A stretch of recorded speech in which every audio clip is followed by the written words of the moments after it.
তো তোমাদের সাথে একটা জিনিস শেয়ার করার জন্য চলেছি। অনেকদিন আগেই বানিয়েছি কিন্তু তোমাদের সাথে শেয়ার করা হয়নি। আমি কীভাবে ভিডিওটা বানাবো, করবো, কখন করবো সেই জন্য না বানানোই হয়নি। তো চলো তো আজকে তোমাদের সাথে শেয়ার করি। এই যে প্রথমেই দেখায়, দাঁড়াও। এই যে এই বালা দুটো, এই যে রূপোর এই বালা দুটো, তোমরা ডিজাইনটা বুঝতে পারছো কিনা জানি না। উম, উম, বুঝতে পারছো কি জানি না। যাতে নোংরা না হয় তাই জন্য এই রূপোর বালা দুটো আমার মা আমার মেয়েকে দিয়েছে। তো পরাবো করে আর পরানো হয় না। তো যেহেতু আর একদিন পরেই আমার মেয়ের জন্মদিন, তো ভেবেছি তখন থেকেই পরাবো। আমার মা মেয়েকে দিয়েছে। আর এই দুটো তো দেখেছো পায়ের তরা, আগেও পরিয়েছি বাট খুলে যাচ্ছে এটাকে। রূপোর পায়ের তরা, এটা ভেবেছি ওর জন্মদিনের দিন ওকে পরাবো। তোমরা দেখেছো আগে।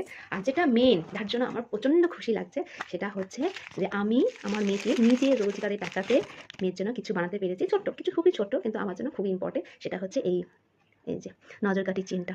আর এই চেনের ডিজাইনটা একটু একটু অন্যরকম দিয়েছি। দেখো চেনের ডিজাইনটা একটু অন্যরকম দিয়েছি।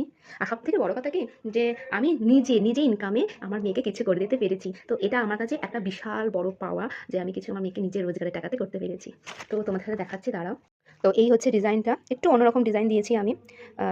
তোমরা একটু কমেন্ট করে বলো এটা কেমন লাগছে বা আমাকে কেমন লাগবে। তো যখন ও পড়বে আশা করি আমি একটা ভিডিও করে তোমাদের সাথে শেয়ার করবো।